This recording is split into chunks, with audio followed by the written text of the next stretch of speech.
સદ્ગુણશાલિનમ ચિદચિદીવ્યાપ્તમ ચ દિવ્યાકૃતિમ જીવેશાક્ષરમુક્તકોટિસુખદમ નૈકાવતારાધિપમ જ્ઞેયં શ્રીપુરુષોત્તમં મુનિવરેર્વેદાદિકીર્ત્યં વિભું તન્મૂલાક્ષરયુક્તમેવ સહજાનંદં ચ વંદે સદા. સહજાનંદ સ્વામી મહારાજની જય. અક્ષર પુરુષોત્તમ મહારાજની જય. ભગતજી મહારાજની જય. શાસ્ત્રીજી મહારાજની જય. યોગીજી મહારાજની જય. પ્રમુખ સ્વામી મહારાજની જય. નીલકંઠ વર્ણિની વન વિચરણ યાત્રામાં એ પોતે દક્ષિણ પ્રદેશને પાવન કરી રહ્યા છે.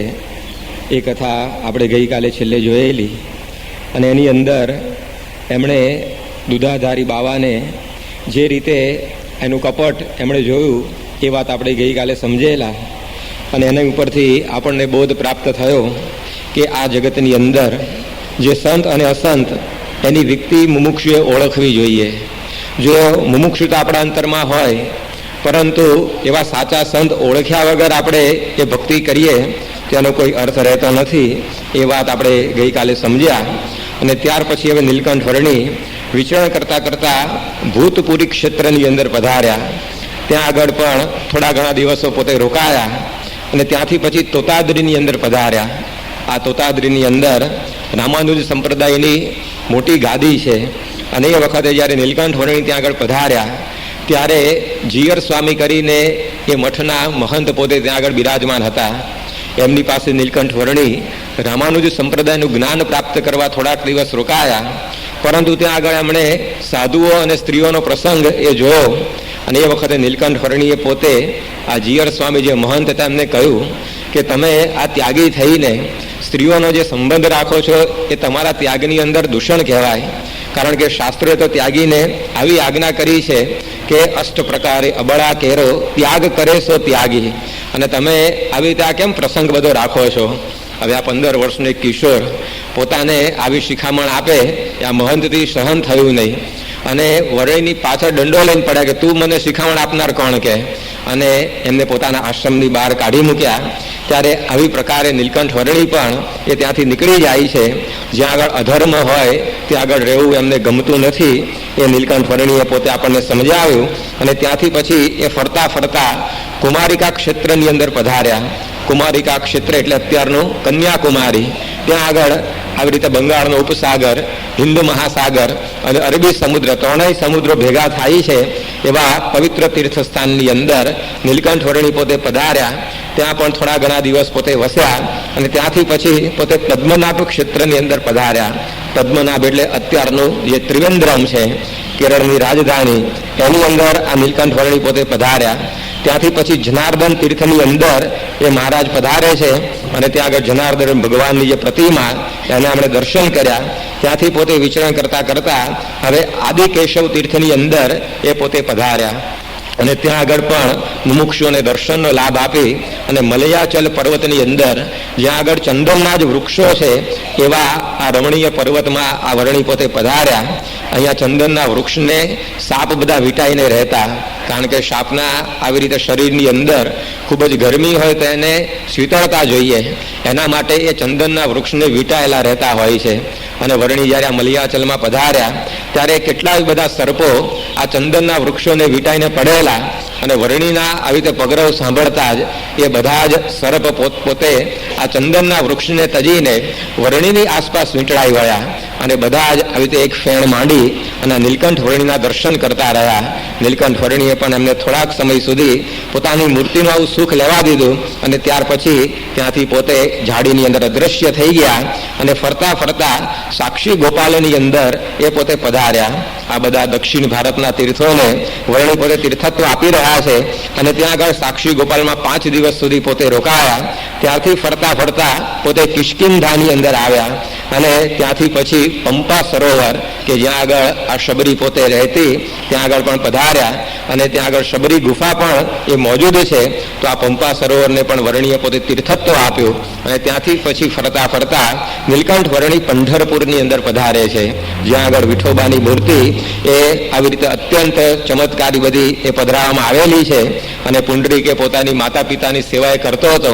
અને વખત ભગવાન એની પાસે આવે તમને કહ્યું 2 મિનિટ ઉભા રહો, મારી માતા પિતાનું સેવા કરી લો, પછી તમારી પાસે આવું છું.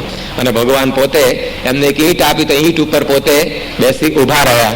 અને આ રીતે જેમ માણસ રેલવે સ્ટેશન ઉપર આમ કેડે હાથ દઈને ઊભો હોય ને એ રીતે ભગવાનની ત્યાં મૂર્તિ છે. કારણ કે આ રાહ જોઈને ઉભેલા ભગવાન કે આ પુંડરી ક્યારે આવે મને મળવા માટે.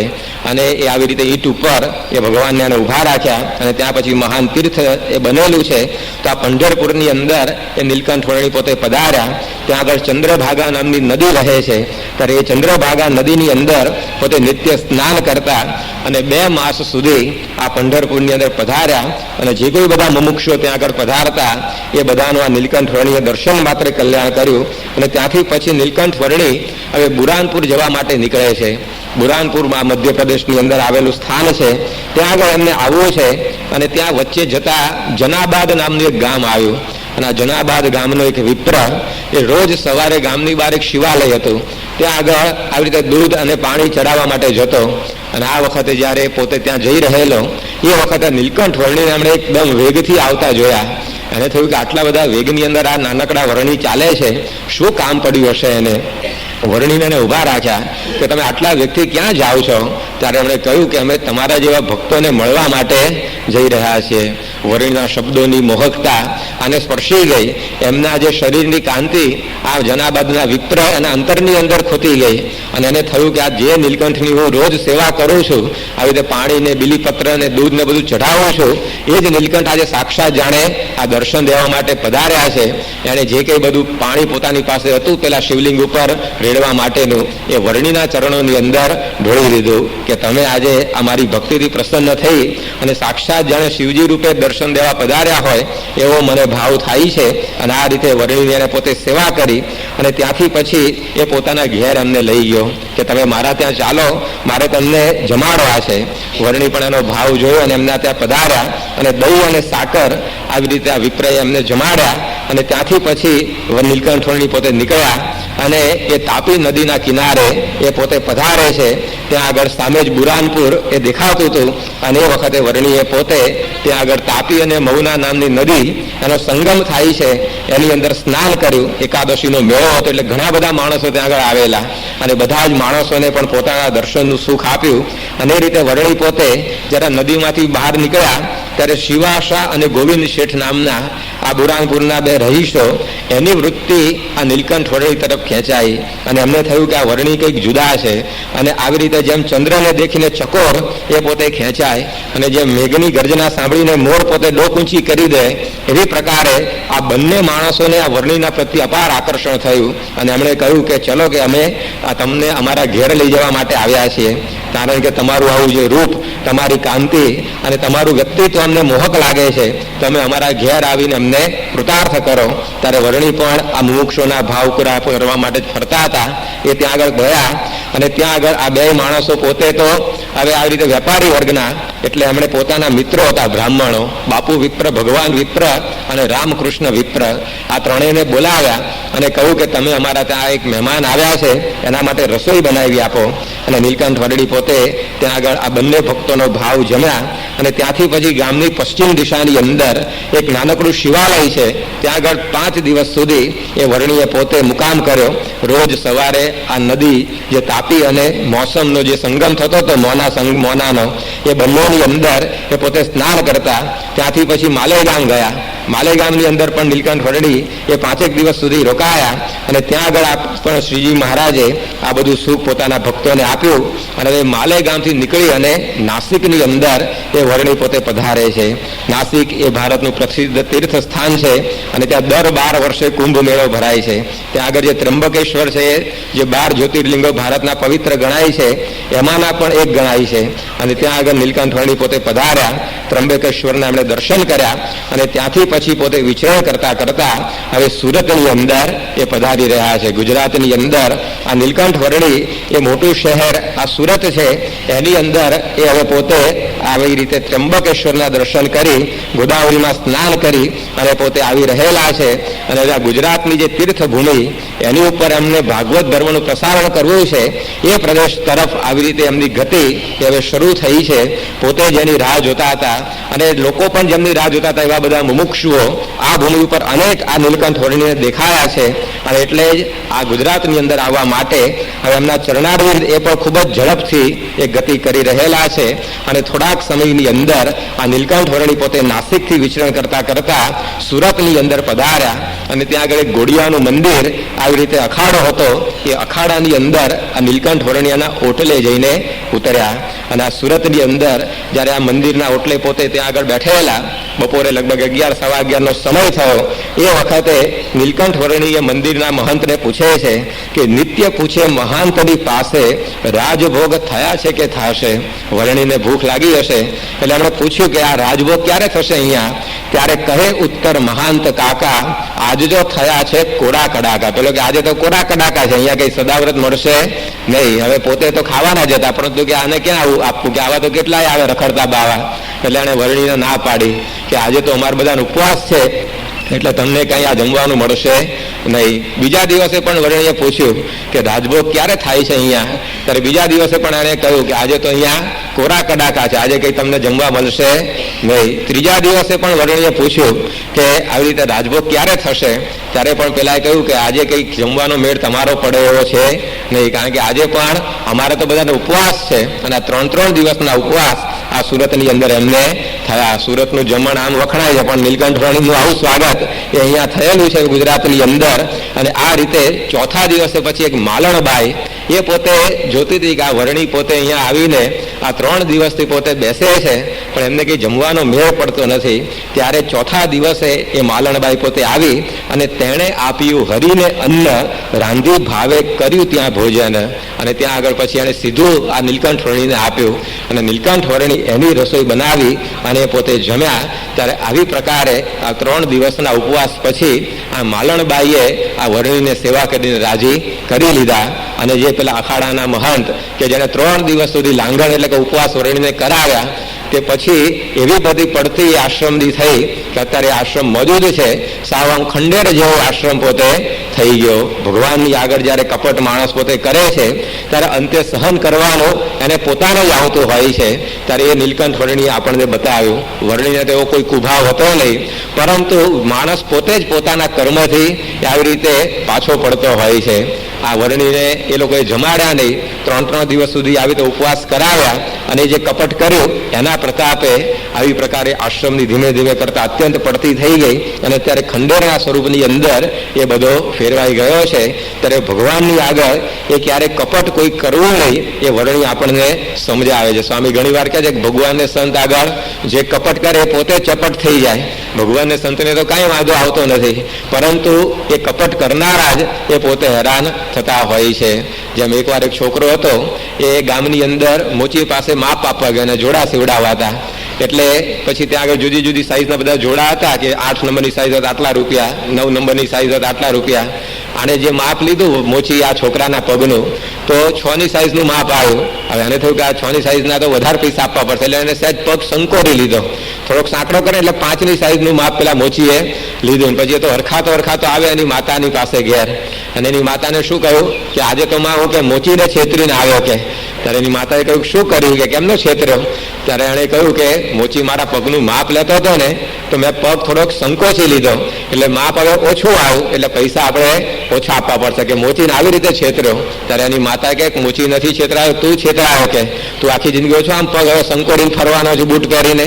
એ તો એ ઘડીએ સંકોચી લીધા, પણ હવે બૂટ તને કાયમ કટશે ડોઈ કાઢશે. ત્યારે આવી રીતે ભગવાન અને સંતની આગળ પણ આપણે એને કદાચ જો છેતરવા જઈએ તો અંતે છેતરાવાનું આપણાને જ થતું હોય છે. એટલે મહારાજ આપણને સમજાવે છે કે આવા ભગવાન અને સંત એની સેવાની અંદર ક્યારેય આપણે કપટ કરવું નહીં. જેમ એક ડોશીમાં હતા ગઢડાની અંદર, અને મહારાજે મંદિરના કામકાજ ચાલતા હતા એટલે પૂછ્યું માજીને કે માજી તમારે મરણ મૂડી કેટલી અમારા મજૂરોને આપવા છે, તો કંઈક સેવા કરો. ડોશી પાસે હતા 25,000, પરંતુ એને શું કહ્યું, મહારાજ 5,000 રૂપિયા માંડ ભેગા થયા જિંદગીના, હવે તમે કહેતા હો તો તમને આપી દો. તો ડોશી મહારાજે કહ્યું સારું લાવો ને 5,000, અમે મજૂરોને પગાર ચૂકવી દઈએ એના. અને ડોશી આમ ઘેર ગઈ, પણ આમ હસતી ગઈ કે સારું થયું ને કે 25,000 ન કયા, આ તો બધા પડાઈ લેતા આપણી પાસેથી. અને પછી 5,000 કાઢીને આપી ગઈ મહારાજને. અને એ જ દિવસે રાત્રે એના ઘરની અંદર ચોર બેઠા અને જે કંઈ 20,000 હતા ને બધા ઉપાડીને જતા રહ્યા. બીજે દિવસ રડતી આવી મહારાજ પાસે અને મહારાજને કહ્યું કે મહારાજ હવે તો દયા કરો કે ઘેર ચોર ખાતર પાડી ગયા અને બધા પૈસા લઈ ગયા. મહારાજ કે પણ કેમ ના લઈ જાય, બધું તમે તમને આપી દીધેલું, મરણ મૂડી તો તમે મને આપી દીધેલી. ત્યારે કહ્યું કે ના મહારાજ, એ તો 25,000માંથી ખાલી 5,000 આપેલા, 20,000 તો મેં રાખેલા ઘરની અંદર. ત્યારે મહારાજ અરજી ઠક્કરને બોલાવીને કહ્યું કે આ ડોશીને 5,000 એના પાછા આપી દો, આપણે તો એના 25,000 બચાવવા હતા, પણ જેટલા આપણને આપે એટલા બચ્યા, બાકીના ગયા. ત્યારે ભગવાન અને સંત એ માગીને પણ આપણું બચાવતા હોય છે, પરંતુ આ જીવને કોણ જાણે, આ પ્રકૃતિ એવી હોય છે કે ત્યાં આગળ જ કપટ કરવાનું સૂજે. પરંતુ એ વખતે આવી રીતે જ્યારે ભગવાન અને સંતની સેવામાંથી આ પાછા પડીએ ત્યારે સહન કરવાનું આપણને જ આવતું હોય છે. આવી રીતે ભગવાન અને સંત આગળ જે કંઈ આપણે અર્પણ કરીએ એ થોડું હોય તો પણ ઝાઝું કરીને પોતે આપે, પણ બહાર માણસ પોતે છૂટે હાથે વાપરે અને અહીંયા એની મુઠ્ઠી બંધ થઈ જાય. તો આવી પ્રકારની આ પ્રકૃતિ એ અંતે આપણને જ વરણી કે પોતે નુકસાન કરે છે. અને ત્યાં આગળ જો આપણે આપીએ કંઈક તો કેટલું બધું થાય છે. દેવાનંદ સ્વામીએ લખ્યું કે દુર્બળ સુદામે આણી આપ્યા, મુઠ્ઠી તાંદુલ મેવા, કંચન મોલ કર્યા સુખકારી, સંત પુરુષની સેવા. સુદામો તો એવો છો કે કોથળો ભરીને ગયેલો પેલા તાંદુળને કે લેવા ભગવાન તમને આપીએ, મુઠ્ઠી તાંદુળ હતા, પરંતુ એની અંદર તો કેટલું બધું આપી દીધું. કંચનના મોલ એ આ સુદામાના ભગવાને કરી આપ્યા. દ્રૌપદીએ નિજ ચીર વધેરી, બાંધ્યું હરીને હાથે, દેવાનંદ કહે ભરી સભામાં આપ્યા દીનાનાથે. દ્રૌપદીએ આજે એક ચીર બાંધેલું જ ખાલી ભગવાનને, જ્યારે શેરડી કાતા હશે કે ભગવાનને ચપ્પુ વાગી ગયું આંગળી ઉપર, તે લોહી નીકળવા માંડ્યું. તે અષ્ટપટરાણીઓ તો ફિઝિશિયનને સર્જનને બોલાવા દોડી કે આ ક્યાં ગયા ભગવાન, આવી રીતે લોહી વાગી નીકળે છે નાન તેને બધું. ત્યારે આ દ્રૌપદી પોતે સમય સૂચકતા વાપરી અને નવી સાડી એમણે ફાડી નાખી અને એની ચીથરી આ ભગવાનને બાંધી દીધી. એ વખતે તો ભગવાને કંઈ આપ્યું નહીં એમને, પરંતુ જ્યારે આ દુશાસન પોતે એમને ચીર ખેંચવા માંડ્યો ત્યારે 999 ચીર ભગવાન ત્યાં આગળ આવીને પૂરી ગયા અને લખ્યું કે 10,000 ગજબલ ઘટ્યો, પણ 10 ગજ ઘટ્યો ના ચીર. 10,000 હાથીનું બળ દુશાસનમાં હતું, એનું બળ ઘટી ગયું, એ થાકી ગયું આ વસ્ત્ર ખેંચતા, પણ દ્રૌપદીના શરીર પરથી એક 10 ગજ કપડું પણ ઓછું થયું નહીં. ત્યારે આ ભગવાન અને સંતની આગળ આપણે થોડું પણ કરીએ તો અનંત ગણું આપણને આપતા. એ બધું વેસ્ટ નથી થતું, પરંતુ એ શું ઇન્વેસ્ટ થઈ જાય છે. ઘણીવાર આપણને એમ લાગે કે ભાઈ આ મહારાજને સ્વામીને આપ્યું બધું વેસ્ટ થયું, પણ ઉલટાનું એ જ ઇન્વેસ્ટ થાય છે. જેમ તમે ધંધામાં ઇન્વેસ્ટ કરો છો, પૈસા પહેલાં તો રોકવા પડે ને, પણ આપણને લાગે છે કે આ પૈસા આપણે ગુમાયા, કારણ કે એનું અનંત ગણું આપણને મળવાનું છે, આપણને વિશ્વાસ છે. એવી જ રીતે આ ભગવાનને સંત આગળ પણ આ જે કંઈ આપે ને બધું ઇન્વેસ્ટ થઈ જાય આપણું, એનું ઘણું બધું પછી આગળથી એ ફળ એ આપણને પ્રાપ્ત થતું હોય છે. રવિન્દ્રનાથ ટાગોરે એક બહુ સુંદર કવિતા એના ગીતાંજલિ કાવ્ય સંગ્રહની અંદર લખી છે કે એકવાર એક ભિખારી એક વ્યક્તિની પાસે આવ્યો અને એણે જોડી ફેલાવી, અને જોડી ફેલાવી ત્યારે આવી રીતે પેજ જે વ્યક્તિની પાસે માગવા આવ્યો એણે પોતે શું કર્યું કે જોડીમાંથી લઈ કણ નાનો દાન તને હું કરતો, જ્યારે પાત્ર ઘરે લઈ જઈને ઊંધી પાડી દેખું, આ શું ભીખ મહી સોનાનો કણ નાનો શો પેખું. કે આવી રીતે જોડીની અંદર આવી રીતે એક નાનકડો કણ એણે પોતે લઈને પેલા જે માગનારાને આપ્યો. તો એ જે વ્યક્તિ આપેલું જોડીમાંથી થોડું ઘણું પેલા ભિક્ષુકને, તો એની જોડીની અંદર જેટલા દાણા એણે આપેલા એટલા દાણા સોનાના થઈ ગયેલા. એ એણે જોયું ત્યારે એને વસવસો થયો કે રાજ ભિખારીને જે આપ્યો સોનું થઈ તે આવ્યો પાછો. કે પેલો ભિખારી સામાન્ય ન હોવો જોઈએ, કારણ કે એને મેં જેટલું આપ્યું એટલું તો સોનું થઈને મને પાછું મળ્યું. અને પછી એ પોતે કહે છે કે ત્યારે નયન ભરી જલથી હું રોવા લાગ્યો તે સમયે, તુજને કેમ જોડી આખી નવ ઠાલવી દીધી. ત્યારે પછી એને વસવસો થાય કે આખી જોડી કેમ પહેલાં ન ઠાલવી દીધી, તો આખી જોડી સોનાથી ભરાઈ જાત. પરંતુ આવી રીતે માણસને આ પાછળથી આ બધું જ્ઞાન થાય છે. ત્યારે આ ઘોડિયાના જે સંપ્રદાયનું જે મંદિર એની અંદર પણ આવી દશા થઈ કે વર્ણીની સાથે લોકોએ કપટ કર્યું, એની અંદર આખી પડતી આશ્રમની બધી થઈ ગઈ. વર્ણી તો પોતે આવી રીતે 3 દિવસના ઉપવાસ કરી ચોથે દિવસે આવું સાદું ભોજન જમી અને ત્યાંથી નીકળી ગયા. અને ત્યાંથી અશ્વિની કુમારનો આરો જે સુરતની અંદર છે ત્યાં આગળ પધાર્યા. એમને તાપી નદી ઓળંગીને આગળ ગુજરાતની અંદર મુસાફરી કરવી હતી, પરંતુ તાપી નદી તો 2 કાંઠે વહેતી હતી અને પ્રચંડ પૂર એ તાપીની અંદર આવેલું. અને એની અંદર જ્યારે વર્ણી પોતે ઉતરવા ગયા ત્યારે આજુબાજુ ઉભેલા લોકોએ વાર્યા કે વર્ણી અત્યારે આ નદીની અંદર જવા જેવું નથી, કારણ કે આ નદીની અંદર પૂર છે અને તમારી આવી નાની ઉંમર તો તમે તણાઈ જશો. ત્યારે એ વખતે વર્ણીએ તો પોતે કોઈનું કંઈ સાંભળ્યું નહીં અને પોતે ચાલવા લાગ્યા. તો પાણી ઉપર ચાલતા ચાલતા સામા કિનારે પહોંચી ગયા. એમના જે પગ એ આવી રીતે અંદર ડૂબ્યા જ નહીં અને પાણીની સપાટી પર, જેમ માણસ જમીન ઉપર ચાલતો ચાલતો પહોંચે એમ પાણી ઉપર ચાલતા ચાલતા શ્રીજી મહારાજ એ સામે કિનારે પહોંચી ગયા. ત્યારે લોકોને આશ્ચર્ય થયું કે આ વર્ણી કેવા ચમત્કારી. ત્યારે આવી પ્રકારે લોક દેખીને વિસ્મિત થાય, પ્રભુ પાછળ તો ન જવાય. પછી બધા થયું કે આ સાક્ષાત ભગવાન હોવા જોઈએ, પણ હવે એમની પાછળ કેમ ના જવું? એ લોકો તો કંઈ આવી રીતે પાણી પર ચાલી શકે એવા હતા નહીં. એટલે પછી એ વર્ણીના દર્શન કરતા ત્યાં બધા ઊભા રહી ગયા અને વર્ણી આ રીતે તાપીને પાર કરી અને નાથ આવ્યા નર્મદા તીરે. નર્મદાના કિનારે આ નીલકંઠ વર્ણી પોતે પધાર્યા અને ત્યાં આગળ અશ્વમેધનો જે આરો છે ત્યાં આગળ નીલકંઠ વર્ણી પોતે ઉતર્યા. ત્યાંથી ફરતા ફરતા ભૃગુ ટેકરીએ રહ્યા રાત, વાલો જાણે ભવિષ્યની વાત, અહીં મંદિર સુંદર થાશે, મારું ધામ તે મોટું બંધાશે. જ્યાં ભૃગુ ટેકરી છે ત્યાં આગળ નીલકંઠ વર્ણી પોતે રહ્યા અને જાણે ભવિષ્યની વાત જાણતા હોય એમ એ પોતે બોલ્યા કે અહીં મંદિર સુંદર થાશે, મારું ધામ તે મોટું બંધાશે. આજે એમના ધામ ગુણાતીત સાથે એ પોતે બેસવાની ઘડીઓ હવે ભરૂચની અંદર આવી ગઈ છે. હમણાં 4 મહિના પછી પરમ પૂજ્ય સ્વામીશ્રી પ્રતિષ્ઠા કરશે ત્યારે ધામ સાથે ધામી એ પણ પોતે ત્યાં આગળ બિરાજી જશે. ત્યારે આવી પ્રકારે વર્ણીએ પોતે ત્યાં આગળ થોડોક દિવસ વિશ્રામ કર્યો અને ત્યાંથી પછી પીંપળી ગામની અંદર એ પોતે પધાર્યા. આ પીંપળી ગામના જે ક્ષત્રિય દરબાર એ ગુલાબસિંહ, એણે વર્ણીની મૂર્તિ જોઈ અને અત્યંત એને આકર્ષણ થયું અને એને થયું કે આવા નાનકડા વર્ણી છે એ જો આપણા ઘેર આવે તો આપણે એની કાયમ સેવા કરીએ. અને ગુલાબસિંહ આ વર્ણીની પાસે આવ્યા અને એમને પોતાના ઘેર આવવા માટે ખૂબ વિનંતી કરી. ત્યારે ઘેર નવ ગયા ધર્મકુમાર, ગયા તેના ખળામાં તે વાર. એનું જે ખળું હતું ગામની બહાર, ત્યાં આગળ વર્ણી કે અમે રોકાઈશું, તમારા ઘેર અમારે આવવું નથી. અને આ રીતે વર્ણી ત્યાં ખળાની અંદર રોકાયા અને આ ગુલાબસિંહ પોતે સીધું લઈ આવ્યા. એક ઝાડ નીચે બેસી અને નીલકંઠ વર્ણીએ પોતે રસોઈ બનાવી અને પોતે રસોઈ ત્યાં આગળ જમ્યા. એ વખતે આ ગુલાબસિંહ કહે છે કે જો વર્ણી તમે કાયમ મારી પાસે અહીંયા રોકાઈ જાઓ ખળાની અંદર, તો હું રોજ તમને સીધું આપું અને રોજ તમને રસોઈ બનાવીને જમાડું. ત્યારે વર્ણીએ કહ્યું કે અમારે જો રસોઈઓ જમવી હોય તો અમને ઘણા બધા રાજાઓ રોકવા માટે તૈયાર હતા, તો અમે ત્યાં ના રોકાઈ જાત.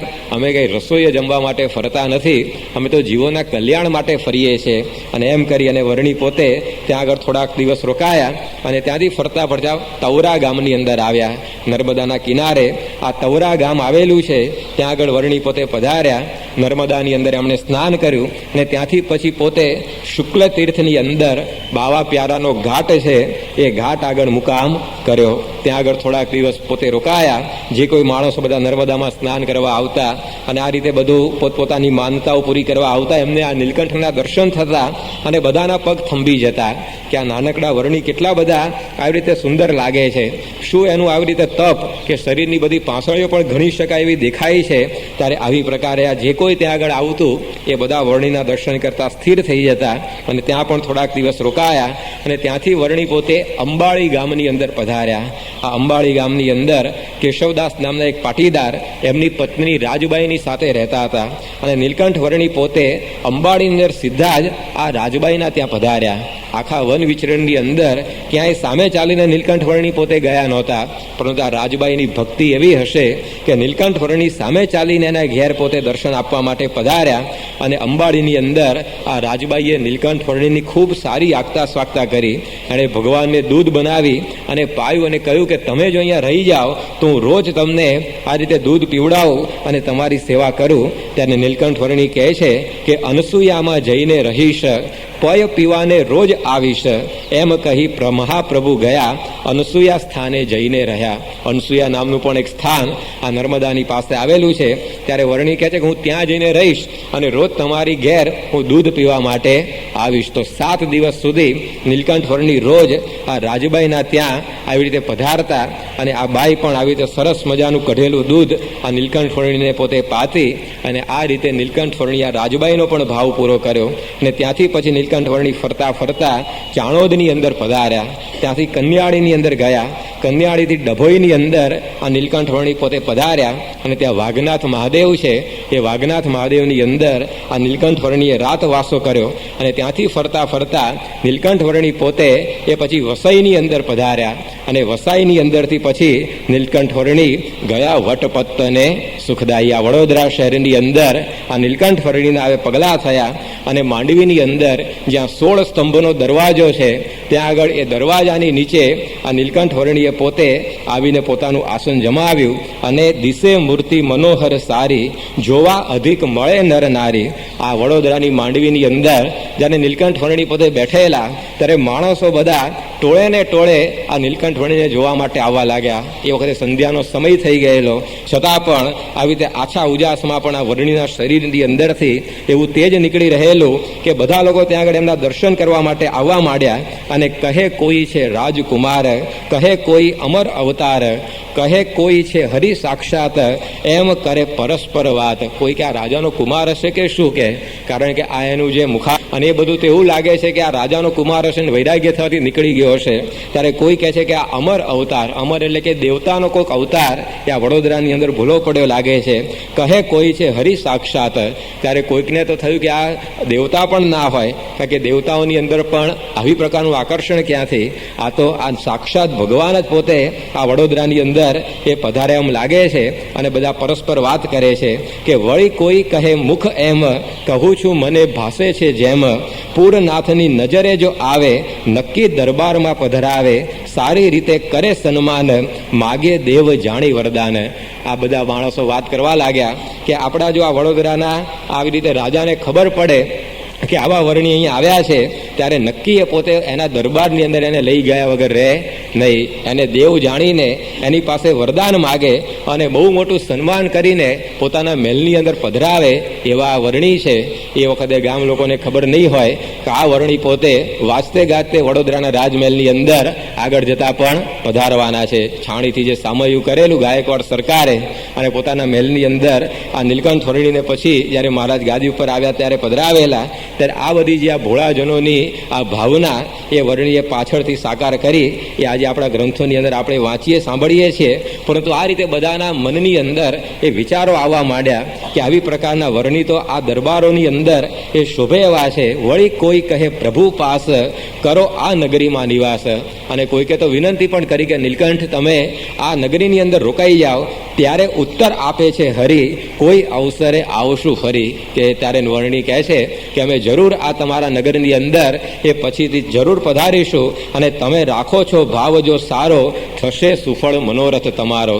તમારો આવો ભાવ છે તો તમારો આ મનોરથ પણ અમે આ વડોદરાની અંદર આ પધારીને પછી પૂરા કરીશું. એવા મર્મના વચન ઉચ્ચાર્યા. ત્યારે વર્ણી આવી મર્મવાણી ત્યાં આગળ કહી. એ વખતે માણસોને ખબર પણ નહીં હોય કે ખરેખર આપણા મનોરથ પૂરા કરવા માટે આ વર્ણી આ વડોદરાની અંદર આગળ જતા પધારશે. પરંતુ આ રીતે બધા માણસો આ વર્ણીના દર્શન કરવા માટે ત્યાં આગળ એકત્રિત થઈ ગયા. એની અંદર એક અમીચંદ નામનો વણિક વેપારી એ પણ પોતે આ વર્ણીના દર્શન કરવા આવેલો. એ રાહ જોઈને ઉભેલો કે ક્યારે આ ગીર્દી બધી ઓછી થાય અને આ વર્ણીને હું મારા ઘેર લઈ જાઉં. નીલકંઠ વર્ણી એ ત્યાં આગળ બેઠેલા. એની અંદર એને એટલું બધું આકર્ષણ થઈ ગયેલું કે આ વર્ણીને આપણે આપણા ઘેર જ રાખી લેવા છે. એટલે ગીર્દી ઓછી થવાની રાહ જોઈને ત્યાં ઊભો રહેલો. થોડાક સમય પછી બધા માણસો ધીમે ધીમે વિખરાવા લાગ્યા. ત્યારે વર્ણીને એણે વિનંતી કરી કે તમે મારા ત્યાં પધારો. ત્યારે વર્ણી કહે કે મને કે આવી રીતે કોઈ ઘરની અંદર રહેવું ફાવતું નથી. અમે તો આ વન વગડાની અંદર કાયમ ફર્યા છીએ. પરંતુ તમારો જો ભાવ હોય તો પછી હવે તમારા ઘરમાં જે કંઈ રાંધેલું અન્ન હોય એ અમારા માટે જમવા લઈ આવો. એ વખતે આ વર્ણીની સેવા મળવાથી અમીચંદ રાજી થઈ ગયો અને દોડ્યો પોતાના ઘેર. અને એના ઘરની અંદર ખીચડી તૈયાર હતી અને ઘીની વાઢી લઈ અને આ નીલકંઠની પાસે આવી ગયો. અને ખીચડી મહારાજને જમવા માટે અમીચંદે આપી. અને ખીચડી મહારાજ થોડીક જમ્યા. 2 વાર આંગળી ઘીમાં બોળીને એ ખીચડીમાં ઘી નાખ્યું અને આવી રીતે એનો ભાવ અંગીકાર કર્યો. અને વર્ણીએ કહ્યું કે આ ખીચડી તમે હવે તમારા ઘેર લઈ જાઓ અને તમે આવી રીતે જમી લેજો. એ અમીચંદ પોતે પોતાના ઘેર આ ખીચડી લઈને આવ્યો. એની પત્ની હતી એણે જ્યાં વર્ણિના પ્રસાદી ખાધી એના મનના બધા સંકલ્પો સમી ગયા. એના મનની અંદર જે બધા કામનાના લોઢ ઉછળતા વર્ણિની અલ્પ પ્રસાદી જમતા મનના બધા સંકલ્પો વિરામ થઈ ગયા. ત્યારે એને થયું કે આ વર્ણિ તો બહુ પ્રતાપી લાગે છે, કારણ કે એની પ્રસાદીની અંદર આવો ચમત્કાર. એને થયું કે આવતીકાલે એને મિષ્ટાન કરીને આપણે જમાડવા છે. અને એના જે ધણી અમીચંદનને બીજે દિવસે એણે સારામાં સારી બધી રસોઈઓ બનાવી અને મોકલ્યા કે જાઓ તમે આ વર્ણિને ધરાવો. વર્ણિની પાસે અમીચંદ આવ્યા. વર્ણિએ એનો ભાવ જોઈને થોડીક વસ્તુઓ બધી અંગીકાર કરી અને એ વખતે અમીચંદ કહે છે કે પ્રભુ હવે કૃપા કરી તમે મારા ત્યાં પધારો. ત્યારે વર્ણિએ કહ્યું કે અત્યારે તો અમારે અવા એવું નથી, પરંતુ પછીથી અમે તમારી સેવા લઈશું. ત્યારે અમીચંદ કહે પણ હું પછી રહું નહીં તો, મારો દેહ પડી જાય તો? ત્યારે વર્ણિએ કહ્યું કે દેહ પાડવો કોના હાથમાં છે? અમે જ્યારે ઈચ્છા કરીશું ને ત્યારે તમારા દેહ પડશે. ત્યારે અમીચંદને થયું કે આ કાળની ઉપર પણ જેની શક્તિ ચાલતી હોય એવા આ નક્કી વર્ણિ પોતે ભગવાન હોવા જોઈએ, કારણ કે કાળને પણ ઠેલવાનું સામર્થ્ય તો ભગવાન સિવાય કોનામાં હોઈ શકે. અને આ વર્ણિ પોતે આવી વાત કરે છે એટલે અમીચંદ પોતે પ્રસન્ન થયા અને વર્ણિ એને કહ્યું કે અમે ભવિષ્યની અંદર તારી સેવા લઈશું અને તારા ઘરની અંદર જે લક્ષ્મીનારાયણની મૂર્તિઓ છે ને એ અમે જ્યારે મંગાવીએ ત્યારે તું અમને આપજે. આ વાત સાંભળીને અમીચંદ થયું, કારણ કે આ જે લક્ષ્મીનારાયણની મૂર્તિઓના ઘરની અંદર છે એ તો એની અને એના પિતા સિવાય કોઈને ખબર જ નહોતી. આ રાજાના આવી રીતે ત્રાસથી બચવા માટે ઘરના આવી રીતે ભોયરામાં એણે સંતાડી રાખેલી. એને થયું કે આ વર્ણિ જાણી ક્યાંથી ગયા કે મારા ઘરની અંદર લક્ષ્મીનારાયણની મૂર્તિઓ પડી છે? પરંતુ આવી રીતે વર્ણિના વચન સાંભળીને એને દ્રઢ થઈ ગયું કે નક્કી હવે તો આ પુરુષોત્તમ જ હોવા જોઈએ, કારણ કે આવું અંતર્યામીપણું પણ એને દેખાયું. અને વર્ણિ આટલી વાત કરી અને ત્યાંથી પછી આ નગરીને પાવન કરીને હવે પોતે